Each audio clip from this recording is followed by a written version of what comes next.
Hi, and thank you so much for tuning in today. Today's DIY is how to make your own conditioning hair growth oil. I've been natural now for several years, and whether I'm riding around or at work or even at the beach, I like to have conditioning treatments for my hair readily available. Both my daughter and I are both natural, and so it makes it very advantageous to make this at home, right? So I'm going to share with you what I do for our hair care. We use carrier oils, and you know what those are. Those are the base oils like coconut, avocado, castor, grapeseed, your carrier oils, olive oil. We're also going to use some essential oils.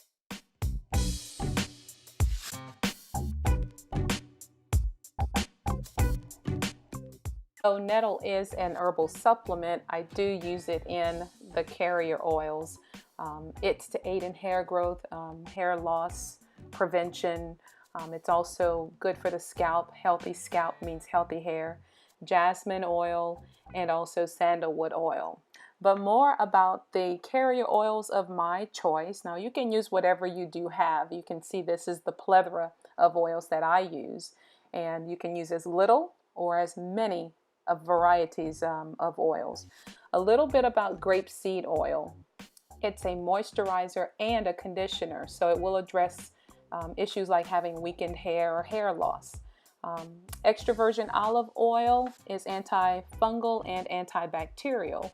Castor oil also is an antifungal and an antibacterial type of oil to use on the hair. This addresses any scalp issues. Now, avocado oil is good for moisturizing dry, brittle hair. Powerful in vitamins A, B, D, and E, and yes, protein. So you can see a lot of these are very healthy oils to have around, even just as a stock. Coconut oil, for me personally, I use it to pre-poo, if that makes any sense. Hope it does for you natural people out there. But it's a strong hair growth tool to have, and it also aids in hair thickening for those of you who have thin hair. Nettle is something that I use particularly for scalp irritations. And so if you have a healthy scalp, then you have a healthy foundation for your hair to grow from, and it strengthens the hair as well.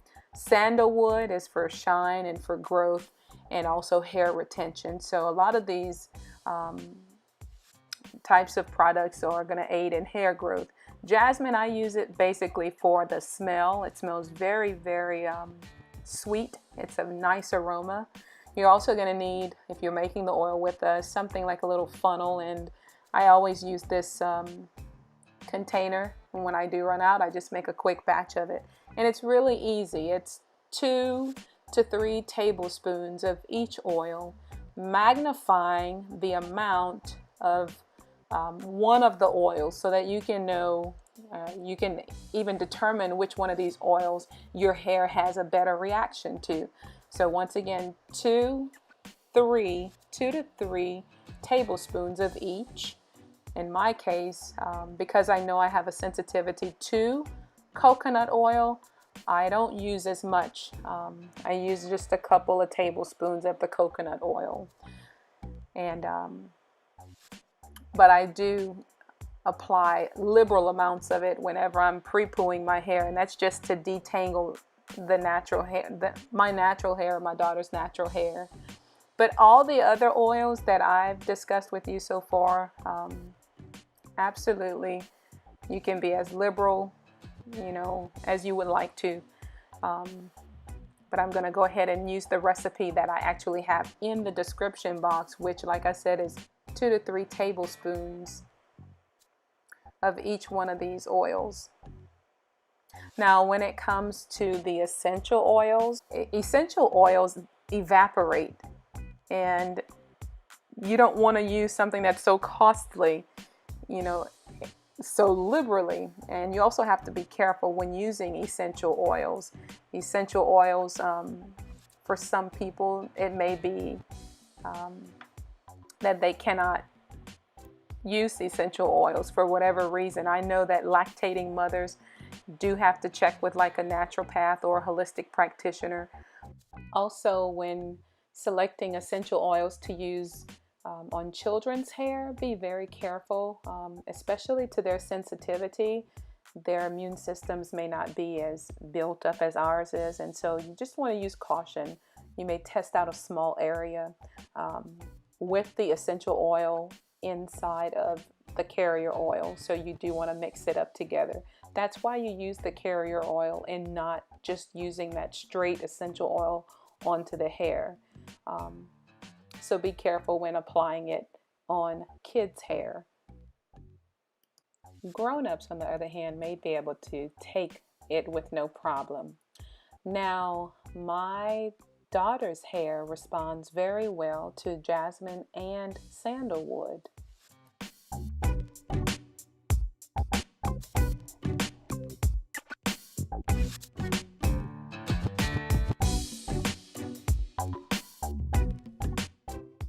Essential oils can be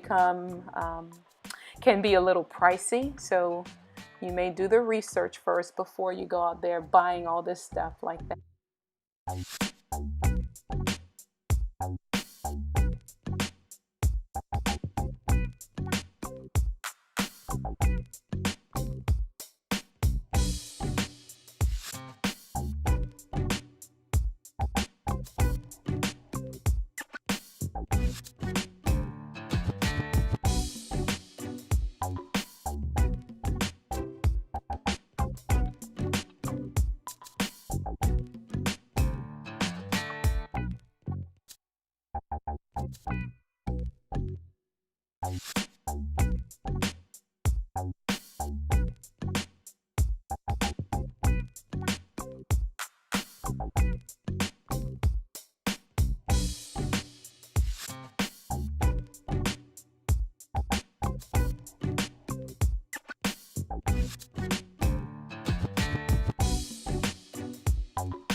The girl's name, I forget her name. But right here you can see that I am literally holding the dropper over the bottle of oil, and I'm counting those drops, and I'm only using 9 drops of oils, and I'm not being wasteful with it, because the sandalwood in my area is quite expensive. It's over $50 for the little bottle of oil.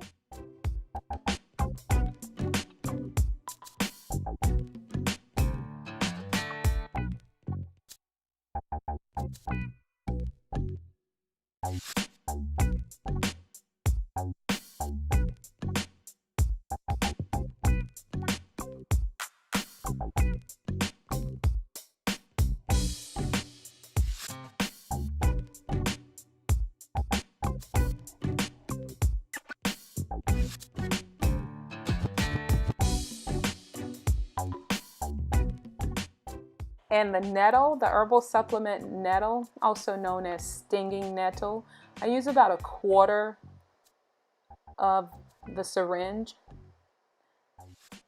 and that should be like around anywhere between 9 to 12 drops on the stinging nettle. And then once you've brought together all of these oils and the herbal supplement nettle, and including the essential oils, just thoroughly mix it. Like I said, I enjoy having enough product because I'm very liberal when I do apply the product to my hair.